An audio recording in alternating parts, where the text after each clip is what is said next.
If you are some sort of snowmobile enthusiast that has 5 or 6 snowmobiles at your house, and you also know how to work on them because you're a mechanic, and you like to restore vintage snowmobiles as a hobby, that should be stated on your website that this is a vintage snowmobile club. So the Livingstons, Eugene Livingston and Steve Livingston, are the president and a director of the Night Rider Snowmobile Club.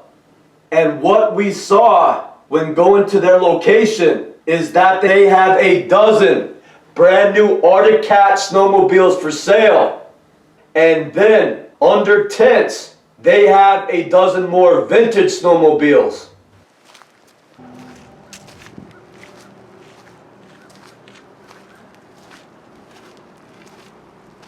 All the slightly used ones that look about 5 or 10 years old are all buried in the back of their establishment. The ones they have partially hidden behind these barns will probably be a suitable used snowmobile to sell any of their customers that may be new to snowmobiling and are looking to just start out. It's kind of funny, they have the new ones and then they have the vintage ones out front and under tents. And all the ones that look like they're used ones, a few years old, are all partially hidden behind the barn. Those are the Livingston's private collection. Those aren't for sale because possibly those are the ones that you could buy and then ride for 20 or 30 miles and be able to get there and back without breaking down out in the middle of the woods. So that makes it very dangerous if someone buys a 30, 40, or 50-year-old snowmobile and it's been fixed up a little bit so that it runs. Then they take it out 20 or 30 miles out into the woods and it breaks down. And they got their 7-year-old kid with them. And now they have a 20 or 30-mile hike ahead of them. And little kids do not like to walk that much. So from understanding what MK Ultra is and what these people are into, I think it's very dangerous to be out in the woods having to walk for 20 or 30 miles and then have a couple of these Hillsboro locals show up on their snowmobiles. If you accept their help and you allow your child to get on the back of one snowmobile while you get on the back of another snowmobile, will things go from bad to worse? I wonder if 2 or 3 Hillsboro locals come racing up on their late model snowmobiles, will things go from bad to worse if you accept a ride back from them? And that means your kid has to get on one snowmobile and you on the other. And what if these guys in this scenario have been living in Hillsboro and breathing nothing but mold that is growing all over their town, and they're a little crazy and decide to open up their snowmobile and see how fast it could go with you and your kid on the back of them? How much power do you have to stop them or tell them what to do at that point? What will happen if the guy who's driving your kid has to stop his snowmobile and then tinker around on the engine, and he just waves the guy driving you, "I'll meet you back at the parking lot," and he waves and takes right off? What do you do then as you're being separated from your kid? These are all scenarios that go through the mind of people that are very wary of the activities and the mentality of people who live in areas such as Hillsboro, New Hampshire. This is something they may do. This is mind control. This is a way to see how panicked they could get you.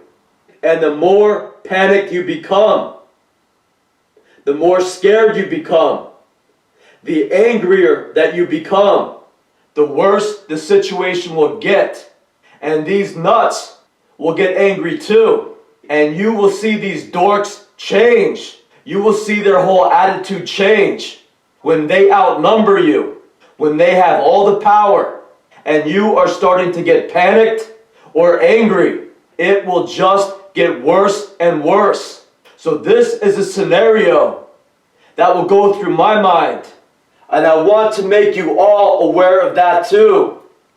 That this is a big part of mind control games, getting you to take an active role in putting yourself in a dangerous situation because you haven't been thinking things through, because you are new to the world of snowmobiles. You're new to whatever they're controlling, and they purposely do not tell you all that you need to know.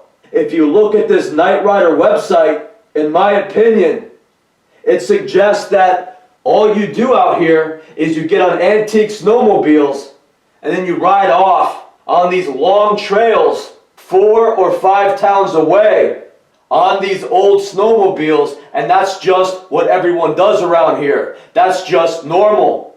And you'll see that on the Night Rider's website. And if you want to go look at the local snowmobile dealer, you'll wind up with the Livingstons again at the Livingstons Arctic Cat snowmobile dealership. And they have brand new snowmobiles and then a bunch of vintage ones too. And conveniently, those are both out front.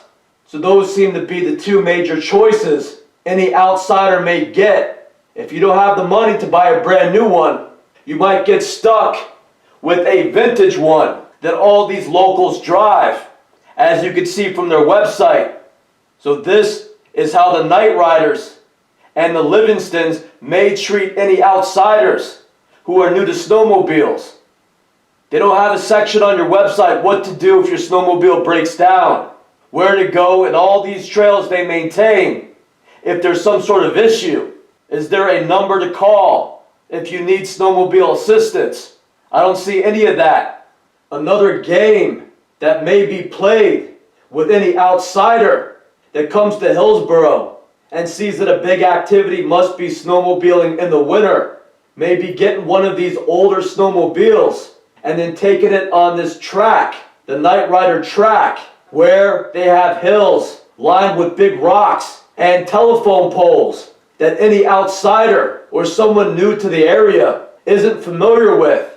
So they could get on their little vintage snowmobile, try to go up a hill and smash into a rock, or try to imitate what some of these guys are doing on the newer snowmobiles with all the advances in the last 50 years made on snowmobiles. They're going off jumps with them. They're flying up and down steep hills on them. And then you try to do that and you get yourself in an accident. And then all the good people of Hillsboro can either decide to help you or possibly hurt you. So the name of the game is withholding information.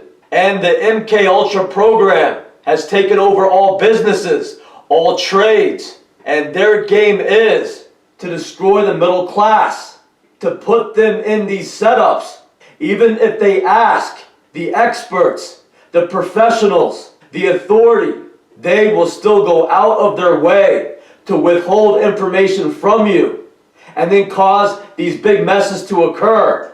So this is what happens when evil people are given authority. They're not here to assist other people. They're not here to guide other people. They're not here to police other people. They're not here to protect other people. When evil and ignorant people are given the authority, they use that authority to hurt and destroy other people for their own benefit.